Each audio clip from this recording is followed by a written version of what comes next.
Suruhanjaya Pencegahan Rasuah Malaysia SPRM. Suruhanjaya Pencegahan Rasuah Malaysia SPRM. Isu rasuah, menerima rasuah, dakwaan rasuah SPRM. SPRM.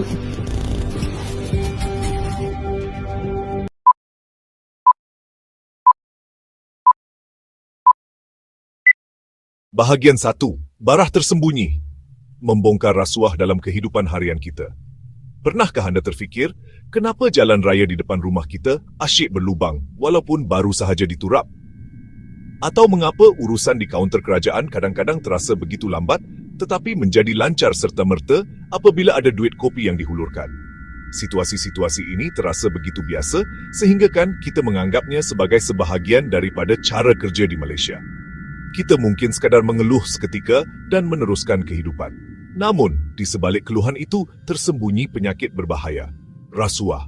Ia adalah barah yang merebak secara senyap, memakan asas kepercayaan dan keadilan dalam masyarakat kita, sering dibantu oleh sikap kita yang terburu-buru dan tidak peduli. Kita memandang rendah perbuatan kecil yang kelihatan tidak berbahaya.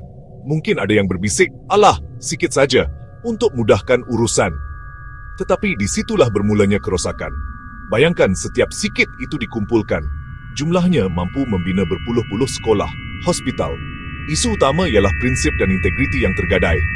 Generasi akan datang belajar bahawa jalan pintas tidak bermoral adalah kunci kejayaan. Bahagian 2. Apakah rasuah ini? Memahami racun dan sekutunya yang tidak bertanggungjawab. Secara mudahnya, rasuah ialah penyalahgunaan kuasa untuk kepentingan pribadi. Apabila yang diamanahkan, pegawai kerajaan, ahli politik atau pekerja swasta menerima sesuatu sebagai balasan tindakan berkaitan tugas. Bukan wang semata-mata, hadiah mahal, percutian mewah, diskaun luar biasa, jawatan untuk ahli keluarga. Kontraktor memberi habuan untuk menang tender walau kualiti pesaing lebih baik dan murah. Pegawai tutup sebelah mata, kilang buang sisa toksik, segelintir untung, ribuan sakit. Wajah sebenar rasuah, keuntungan minoriti atas penderitaan majoriti. Kerobohan ialah tindakan tanpa usul periksa. Desakan mahu cepat membuka ruang menyogok untuk lesen, kontrak, keistimewaan.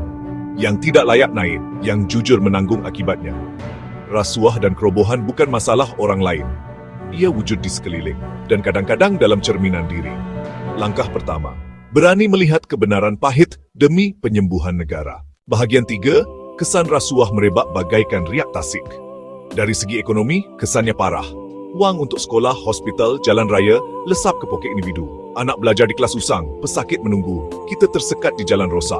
Rasuah menaikkan kos, menakutkan pelabur, membantutkan pertumbuhan. Apabila yang kaya mudah terlepas, rakyat jadi sinis dan putus asa. Keadilan terasa milik yang mampu bayar. Kos sara hidup meningkat, harga dimanipulasi kartel, dilindungi pegawai korup. Duit dapur menyusut, impian rumah menjauh, pendidikan dikorbankan. Peluang kerja diberi pada orang dalam, kekecewaan menggoncang keluarga.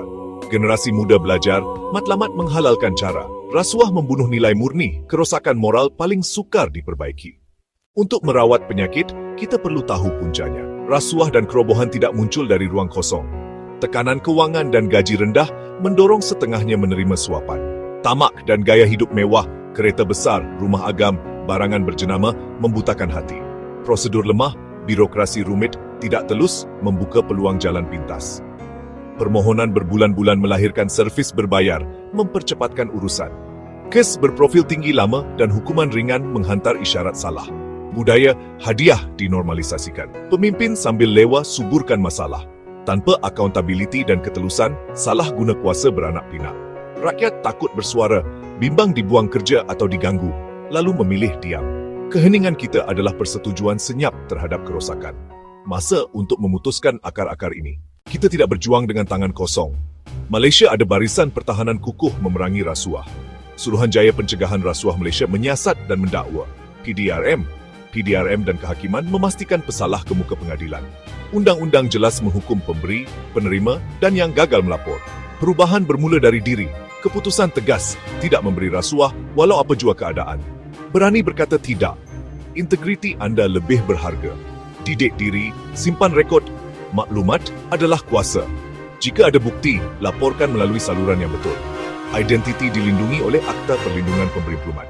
Amalkan ketelusan, sokong tender terbuka, sokong masyarakat sivil dan media berani.